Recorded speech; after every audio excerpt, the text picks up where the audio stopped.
marinig ng Pilipino ito para hindi ninyo kakalimutan kasi baka akala nyo imbento ito. No, nung kami ay nakaupo dyan at kakain kami at uupo kami kasama si President Duterte, sasabihin niya ganito, yan lang yung ulam natin. Meron tayong piniritong isda, may miswa tayo, meron tayong, iniisa-isa niya, meron tayong prutas, may dessert, may kanin.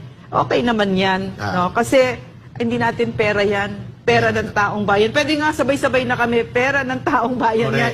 Every day that we ate with him like that, it was really like that. He really lived it. It was so quiet. And let me tell you the difference. When I went back to Malacanang, under this president, I was so shocked at what I saw. There was a buffet spread with steak and lobsters in the middle of the day. And I heard that this is an everyday thing. People's money. So this is what we mean, no? Kailangan hindi tayo papayag sa ganito. Kailangan meron tayong isang gobyerno na nahihiya sa taong bayan. Na maliwanag sa kanila. Katulad ng sinabi ni Eric, hindi ninyo pera yan, Martin Romualdez, pera ng taong bayan yan.